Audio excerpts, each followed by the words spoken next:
Fala, galera. A gente vai dar aqui seguimento ao conteúdo que a gente iniciou sobre as revoluções que ocorreram no território da Inglaterra. Lembrando que a gente já viu um vídeo sobre os antecedentes do processo revolucionário. A gente viu o histórico de conflitos entre reis que não escutam o seu conselho real, o seu parlamento, e um parlamento que visa sempre dialogar com o rei a fim de limitar a esfera de atuação desse rei, que por vezes atua de forma autoritária, sem levar em consideração os conselhos, os avisos que o parlamento ou o Conselho Real dava. Esse vídeo específico de hoje vai tratar de duas fases do processo revolucionário. A gente vai ver a Revolução e a República Puritanas. A gente vai ver a primeira fase da Revolução Inglesa, que é a Guerra Civil, e depois a primeira e a única fase de república no território da Inglaterra. Beleza? Então vamos lá. A primeira coisa que é interessante a gente entender, até para a gente entender a atuação dos sujeitos políticos e históricos da época, é a gente entender a sociedade inglesa. A sociedade inglesa era dividida dentro dessa estrutura da qual eu estou mostrando para vocês. Lá no topo da pirâmide está os pares. Quem são os pares? É a nobreza. Lembre-se, nobre não faz nada. Nobre tem status, nobre tem terra. Então, é aquela parcela da sociedade que é mínima, é uma elite, que tem posse de terra, tem riqueza, não exerce nenhum tipo de trabalho para sustentar-se. Pelo contrário. Abaixo dos pares, a gente tem a gente. O que é a gente? O que seria a nobreza produtiva? Seria aqueles nobres que estão em risco de perder sua terra. Ou seja, um nobre perder a terra é ele perder um pouco do status de nobreza. Ele não deixa de ser nobre, mas ele fica mal falado, digamos assim. Então, para não perder a terra, ele vai fazer uma concessão. Ela vai conceder essas terras para a produção de matéria-prima para alimentar as indústrias dos burgueses. Por exemplo, um gentry que tem uma dívida imensa, está quase perdendo sua terra, ele vai fazer uma parceria econômica. A gente tem a terra, correto? E a burguesia tem o dinheiro. A burguesia investe dinheiro na terra e a terra desse nobre vai ser voltada para a produção da matéria-prima para a indústria desse burguês. Por exemplo, o burguês é dono de uma indústria de tecido. Qual é a matéria-prima da indústria de tecido? Algodão. Então, a terra do gentry, da nobreza produtiva, vai ser uma terra voltada para a produção de algodão. Essa produção vai alimentar a indústria do burguês. Então, um lava a mão do outro, um ajuda o outro. Só que o que acontece? Mesmo mantendo status de nobreza, a título de hierarquia social, lá no topo da pirâmide está os pares, que é a nobreza que não trabalha. É a nobreza que não faz nada e não precisa barganhar com a burguesia para manter suas terras. Esse tipo de nobreza está no topo da pirâmide. Abaixo, a gente. É a nobreza falida para manter sua terra, vai fazer a parceria com a burguesia. E isso aqui é importante porque vai permitir os cercamentos dos campos, que eu já falei para vocês no vídeo anterior, que vai ser importantíssimo para outro processo revolucionário na Inglaterra, que é a Revolução Industrial. Bacana? Abaixo da gente, obviamente, a burguesia, que é aquela classe social que acumula riqueza e busca obter lucro através de práticas mercantis na época. Abaixo, os iomes. Quem são os iomes? São pequenos proprietários. Enquanto os nobres, seja ele pare ou gentry, era dono de grandes terras, hectares de terras, a gente está falando milhares de metros quadrados de terra, e homens são pequenos proprietários. E abaixo desses donos de fazenda, a gente tem os jornaleiros, que nada mais são do que os trabalhadores, seja na cidade, seja no campo. Então, é assim que é dividido a sociedade inglesa. Quem é que paga imposto nessa brincadeira? Burgueses para baixo. Então, a burguesia para baixo é que paga imposto. Lembre-se que a gente está no contexto inglês, onde há a existência ainda do absolutismo, e dentro do absolutismo, clero e nobreza não pagam impostos, são classes privilegiadas e a sociedade ela é sustentada através dos tributos pagados pelos burgueses, pelos pequenos proprietários de terra e pelos assalariados. Bacana? Isso sem contar os tributos coloniais, né? No vídeo anterior, a gente viu que a Inglaterra passou por uma reforma protestante. A religião do Estado é o anglicanismo.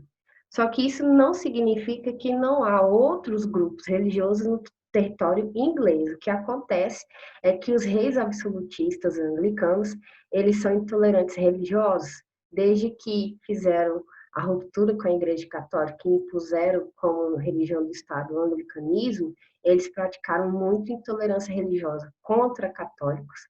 Por isso que a gente vai ter a conspiração da pólvora, da qual eu falei no vídeo anterior, que tem até a figura do V de vingança, e também contra os puritanos. Isso vai fazer com que boa parte dos católicos se revolte e tenta fazer uma conspiração de assassinato aos reis, ou fujam da Inglaterra e vão para países europeus católicos, e no caso dos puritanos, fugirem para regiões onde o puritanismo seja mais predominante, ou ir para as 13 colônias, já que desde Jaime I já havia a legalização do processo de colonização da América do Norte. Aqui eu destaquei dois grupos religiosos importantes, não são os únicos. Os católicos, depois da reforma anglicana, eles perdem status. Aqui estão os dois grupos religiosos que ainda têm poder político no que se refere ao parlamento, que é a instituição de poder político mais forte dessa época. Eu estou falando dos anglicanos e dos puritanos. Quem são os anglicanos? Boa parte deles são nobres, não qualquer nobre, é o nobre da casta pares. Lembre, nobre da casta pares significa nobreza que não faz nada, que está no topo da pirâmide social e também compõe um ciclo mais próximo ao rei, porque boa parte deles fazem parte da corte real. E, lógico, por serem mais próximos ao rei e, evidentemente, por ser uma classe muito privilegiada, afinal de contas, tem grandes hectares de terra e não pagam imposto, eles vão defender a forma de governo na qual eles são privilegiados. Ou seja, os anglicanos, eles vão defender a manutenção do absolutismo no território inglês. Então, esse é um grupo. Os anglicanos, a maioria deles nobres da alta casta, ou seja, os pares, e defensores do absolutismo. Do outro lado, a gente tem os puritanos. E aí lembre-se do iluminismo. O iluminismo está sendo forjado em pleno século XVIII. E os ideais deles estão ganhando força, não só no território da Inglaterra, mas no território europeu como um todo. Como posso dizer, o grupo religioso que mais representa e mais tem interesse por ideais iluministas são os puritanos. Por quê? Quem é puritano aqui corresponde à classe da burguesia. Por que, que o burguês defende os ideais iluministas? Aí lembre-se que boa parte do movimento iluminista é patrocinado pela burguesia, porque a burguesia precisava de um movimento intelectual para justificar seus interesses políticos e econômicos. E é por isso que, ao contrário dos anglicanos, que queriam manter o absolutismo como forma de governo, os burgueses puritanos defendiam o liberalismo político.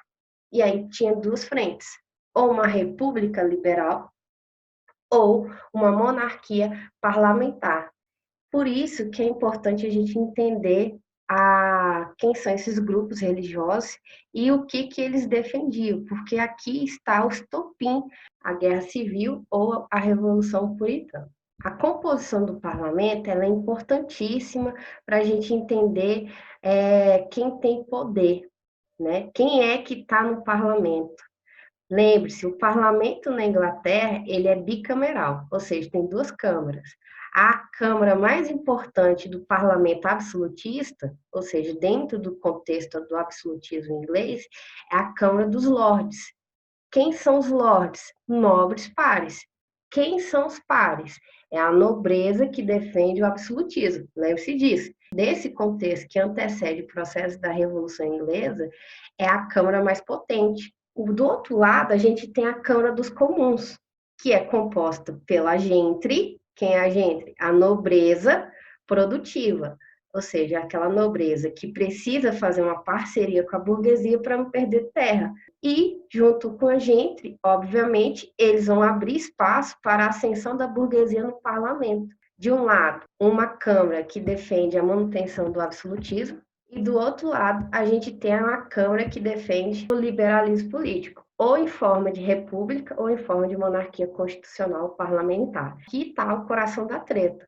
E detalhe muito importante, o parlamento aqui, ele é elitista. Porque boa parte da população inglesa não está sendo representada aqui. Aqui só está sendo representado a elite. Ele só atende o interesse de uma elite histórica, medieval, que são os nobres, e uma elite que está começando a ascender e mostrar para que veio, que é a burguesia. Enquanto isso, a base da sociedade, a maioria da sociedade não tem representação política, não tem representação de classe. Bacana? Então vamos lá. Antes do governo de Carlos I, que é o governo que vai sofrer o processo de Revolução Inglesa, a gente teve o governo de Jaime I. Só recapitulando, Jaime I foi o reinado onde ocorreu a conspiração da pólvora, que foi aquela tentativa de explodir o parlamento junto com o rei e parlamentares protestantes, e era uma ação de católicos radicais que estavam sofrendo intolerância religiosa por parte dos monarcas. Mantendo o histórico de atuação absolutista da parte da dinastia Stuart e da dinastia Tudor, Carlos I, que também é o rei da dinastia Stuart, ele vai manter o padrão de atuação.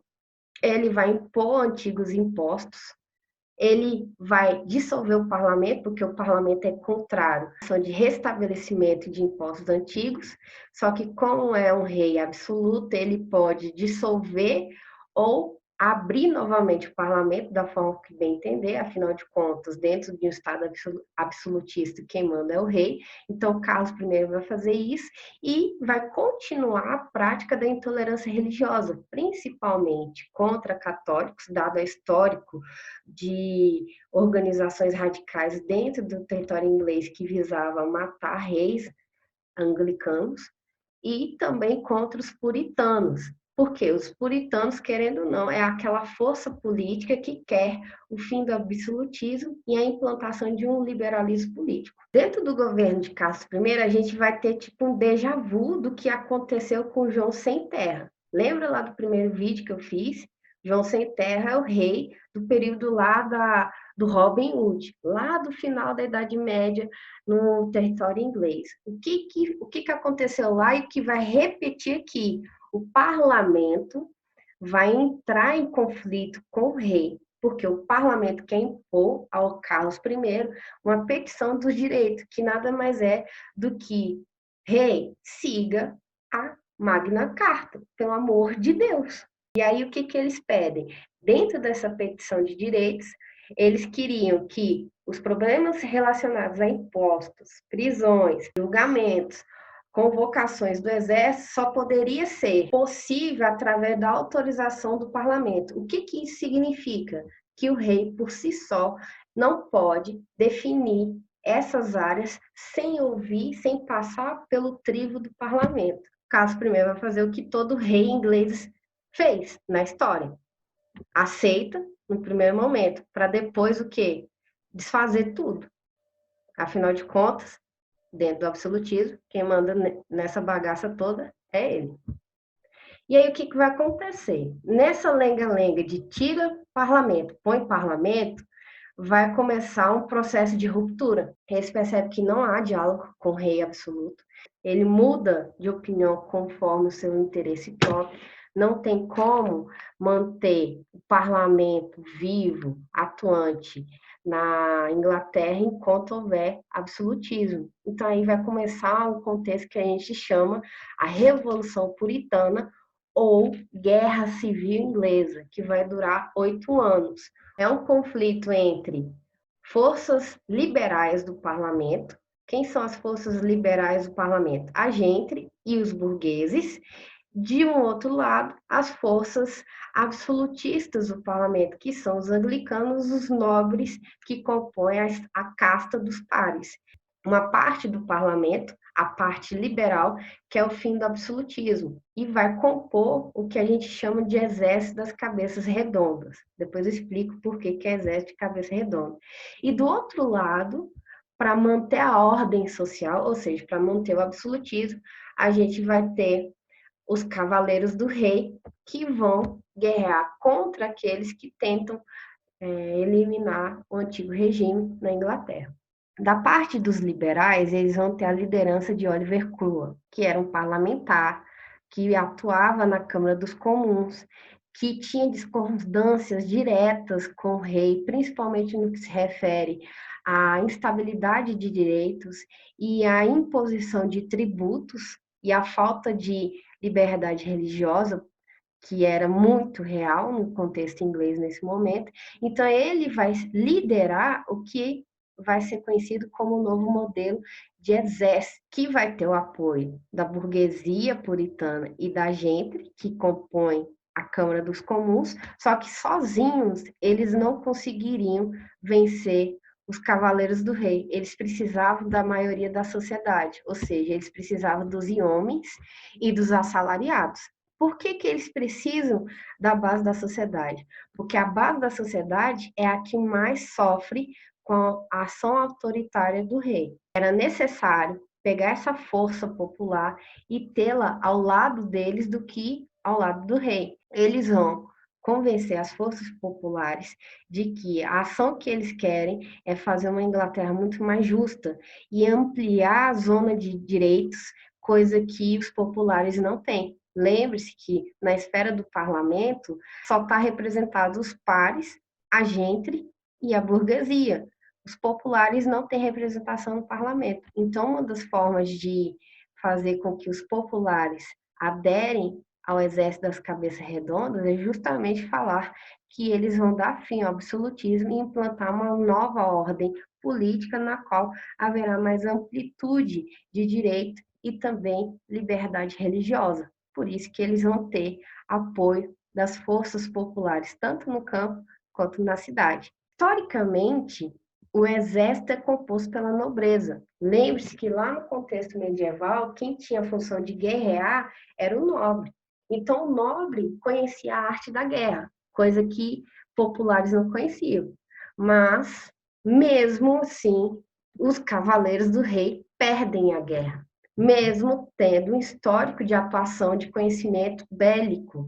Eles vão perder para um novo modelo de exército liderado por Oliver Cromwell. E aí a gente tem aqui a demarcação histórica do fim do absolutismo na Inglaterra, através de uma revolução puritana. Por que tem esse nome? Porque a classe social que estava liderando, a gente e a burguesia, eram puritanos, por isso que se chama Revolução Puritana ou Guerra Civil inglesa. Bacana? O exército do novo tipo, o que isso significa? Significa que antes, para você obter um cargo de oficial, de cavaleiro, quem era nobre. Oliver Cromwell vai quebrar essa lógica a partir do momento que ele vai falar assim, para ascender cargos oficiais e cavaleiro, vai ser por mérito e não mais por título de nobreza. Isso vai ser revolucionário, porque a camada da população mais pobre pode ascender dentro do exército. Por que, que o exército, liderado por Oliver Cromwell, tinha o nome de Cabeças Redondas? É por conta do capacete de metal que eles fizeram. Observa que tem uma estrutura arredondada que os soldados usavam e eles foram nomeados como Cabeças Redondas.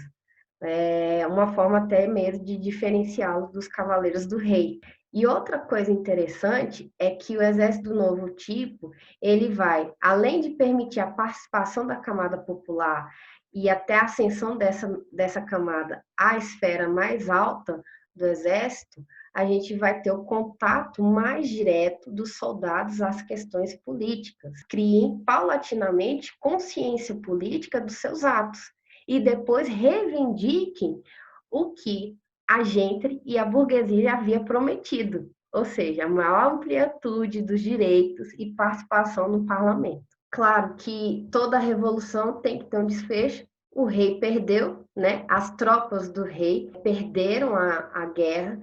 Carlinho I tenta fugir, tadinho, ele foi pego. A gente vai ter um impasse. Eles vão capturar Carlos I e é necessário Carlos I passar pelo crivo de um julgamento. Havia uma parcela da gente que não queria que Carlos I fosse executado, que ele fosse condenado, que ele fosse submetido ao parlamento. Eles não queriam um fim violento para Carlos I. Só que havia, por parte de alguns burgueses e dos populares, o desejo de eliminar a monarquia de vez do território da Inglaterra. Uma parcela dos puritanos que queria manter a monarquia, porém sob o controle do parlamento, e do outro lado a gente tinha puritanos que defendiam o fim, de fato, da monarquia no território inglês.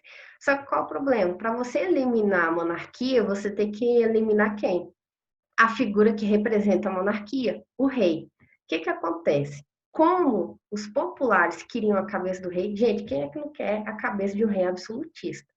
Você sendo popular, você sendo obrigado a pagar impostos absurdos a um rei que nunca lhe fez nada, que impede você ter acesso ao parlamento, que impede você ter o direito de ir e vir, de liberdade de expressão, liberdade religiosa, você quer mesmo que ele morra. Os puritanos, sejam eles burgueses ou gente, eles percebem que para não perder o controle do processo revolucionário, era necessário eliminar Carlos I. O que vai acontecer? Oliver Cromwell, ele vai convocar um julgamento forçado, porque boa parte dos juízes não compareceram, e aqueles que compareceram tiveram que optar pela aclamação popular que queria o quê? Que ele fosse condenado e decapitado. Daí vem a célebre sentença. Carlos I é um tirano, traidor, assassino, inimigo público e implacável para a comunidade da Inglaterra.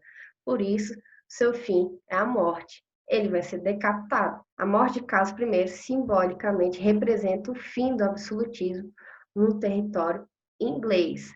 Isso não significa o fim da monarquia. Até os filhos de Carlos I seguem vivos, foragidos, fora da Inglaterra. Uma hora ou outra eles vão tentar invadir o território da Inglaterra e reconquistar o reinado que foi usurpado de seu pai pelo processo da Revolução Puritana. Mas, nesse momento, representa o fim do absolutismo, porque a partir de então, todas as estruturas que sustentavam o absolutismo vão ruir. A monarquia pode voltar, mas o absolutismo jamais. Não é de interesse da burguesia, não é de interesse da gente. Sem o rei, a gente não tem mais monarquia. Então, o que vai acontecer? Pela primeira vez na história da Inglaterra, e até hoje, a única, a gente vai ter um contexto de república. Por que ela vai ser república puritana? Porque ela vai ser liderada pelas forças que venceram a guerra civil. E quem vai ser considerado o líder dessa república é quem? Oliver Cromwell. Esse carinha bonitinho, sedutor aqui é o Oliver Cromwell, que foi o cara, né, que liderou o exército puritano contra os Cavaleiros do Rei, que é também a mesma figura que fazia parte da Câmara dos Comuns e conseguiu convencer as camadas populares a entrar no contexto da Guerra Civil ao lado dos cabeças redondas. Bacana? Ao lado e também atuando como cabeças redondas, até porque ele vai revolucionar a ideia de exército, permitindo a ascensão por mérito, não mais por nascimento. O que vai acontecer? A primeira coisa que ele vai fazer vai suprir a Câmara dos Lordes. Por que isso é importante? Lembra lá da composição do parlamento antes da Guerra Civil Inglesa. Tinha a Câmara dos Lordes e a Câmara dos Comuns. A Câmara dos Lordes era composta por pares absolutistas. Se a gente acabou com o absolutismo agora, não há lógica política de manter uma Câmara que defende o absolutismo. Então, é por isso que ele vai eliminar a Câmara dos Lordes e também eliminar as estruturas feudais que ainda existiam no território inglês. Por que isso é importante? Porque a eliminação das estruturas feudais permite a formação das estruturas do capitalismo. A gente tem a possibilidade de intensificar a produção interna inglesa voltada para o acúmulo de capital, para o acúmulo de riqueza e a ascensão e formação do sistema capitalista. E, por fim, lembre-se disso, por ser uma república puritana, quais são os interesses defendidos? Os interesses dos grupos mercantis. Quem são os grupos mercantis? Lembre-se, a gente e a burguesia, que a gente possui a terra voltada para a produção, e a burguesia possui as fábricas voltadas para o desenvolvimento industrial inglês. Tudo isso é importante para quê? Para a formação e consolidação do sistema capitalista. Por isso que a indústria vai iniciar na Inglaterra, porque vai ter as condições favoráveis para isso. Beleza? Quem é que está de fora aí? Os populares. Observe que os interesses das classes populares, ou seja, os de homens e os assalariados nas cidades e no campo, eles foram deixados de lado. Oliver Cromwell, por ser um puritano que representa os interesses da gente e da burguesia, vai optar pelos interesses dessas classes sociais. Então, só recapitulando, a primeira fase do processo revolucionário é a Guerra Civil, a Revolução Puritana, e a segunda, a República Puritana. Dentro da República Puritana, e atendendo aos interesses dos grupos mercantis, Oliver Cromwell promulgar um dos atos mais importantes para a formação do setor do comércio marítimo inglês. Então, por favor, vou até colocar um coraçãozinho aqui. Isso aqui é importantíssimo, de suma importância, porque aqui está a base para a gente entender como a Inglaterra vai se tornar uma potência marítima, tanto econômica quanto bélica. Os atos de navegação de 1651 nada mais é do que isso. O transporte dos produtos industrializados para a Inglaterra só poderia ser feito em navios da própria Inglaterra ou do país de origem. Vamos traduzir isso. A Inglaterra quer comprar o açúcar do Brasil. Bacana? Bacana. Então, de acordo com os atos de navegação, para se transitar o açúcar do Brasil para a Inglaterra, só poderia ser exercido por um navio inglês, ou seja, um navio sair lá da Inglaterra, aportar em Pernambuco, né? Afinal de contas, era a capitania hereditária mais rica na produção do açúcar, coletar lá as sacas e voltar para a Inglaterra. Ou navios brasileiros fazer esse transporte, sair de Pernambuco com as sacas de açúcar e levar para a Inglaterra. Por que isso é importante? Porque acaba com o intermediário. Quem é que fazia essa mediação entre o país produtor de matéria-prima e o país que queria consumir essa matéria-prima? Um país chamado Holanda. Era responsável pelo transporte de matérias-primas de outros países, de colônias, para as regiões de interesse. Os atos de navegação vai inibir o lucro da Holanda. O poderio holandês entra em declínio. Esses atos de navegação que nada mais é do que uma lei protecionista. Lembre-se, lei protecionista significa proteção interna. Então, eles vão fazer uma proteção interna, coibindo o comércio intermediário da Holanda no seu território. E aí, o que vai acontecer? Todos os países parceiros econômicos da Inglaterra tinham que fazer esse transporte usando navios próprios ou navios ingleses. E aí o que vai acontecer, gente? Adivinha? Uma guerra. Vai acontecer a primeira guerra anglo-holandesa, lembrando que foram várias ao longo da história da Inglaterra. Qual era o objetivo? Controle do mar, principalmente do comércio mercantil. A Inglaterra, depois de várias batalhas e todas no mar, vai conseguir ganhar. E é por conta desse tipo de conflito é que o maquinário bélico dentro dos navios vão sofrer uma revolução. A Inglaterra vai inovar na utilização de canhões, o que vai lhe permitir, com o passar dos anos, ter a maior potência marítima militar, por necessidade econômica. Eles precisavam inovar belicamente. Obviamente que depois dessas guerras a gente vai ter o início do Império Marítimo Inglês. Lembre-se que a Inglaterra, no final do século XVII, ela vai começar a ser a potência dos mares, tanto a nível econômico quanto a nível bélico, ao ponto de chegar ao século XIX, ela ser a detetora dos mares. É o século da Inglaterra, é o auge do poderio marítimo da Inglaterra. Tudo começa na guerra entre a Holanda e a Inglaterra, no qual a Inglaterra saiu vencendo.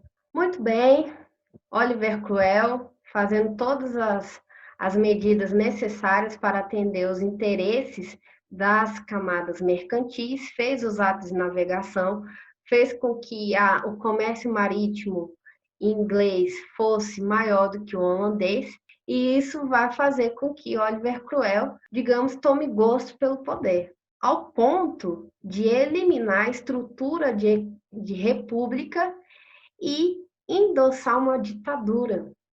Oliver Cromwell, ele fecha o parlamento. Olha só que loucura. Ele era o cara que era contra o autoritarismo do rei absolutista Carlos I, e na primeira oportunidade, lá em 1653, ele decreta o fechamento do parlamento e se autodeclara Lorde Protetor, um nome bonitinho para ditador. Ele consegue governar até a morte dele. Por quê? Ele faz um governo todo voltado para as potências políticas da época, que é a gente e a burguesia. Então, claro que essas potências políticas não vão fazer nada para tirá-lo do poder, pelo contrário, tudo que ele faz é para atender os interesses dele. Por isso que eles ficam de boa. Poxa vida, ditadura, né? Autoritarismo, né?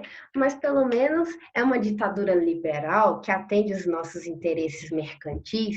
Só que de outro lado, ele não vai atender os interesses políticos dos populares. Porque veja bem, os populares eles queriam representação parlamentar. Eles vão ter? Não. Eles queriam amplitude política dos direitos políticos, voto universal, a implantação de uma república popular. Eles queriam reforma agrária. Oliver Cromwell vai fazer isso? Não. Por quê? Porque é contra os interesses da burguesia e da gente. Os interesses dos populares são contraditórios aos interesses da burguesia e da gente. Eles querem reforma agrária, eles querem ter acesso à terra, e a gente é uma grande proprietária de terra. Não quer dar hectares dessa terra para gente pobre. E o que Oliver Cromwell vai fazer? Ele vai fazer o que todo regime ditatorial faz: lasca a porrada deles.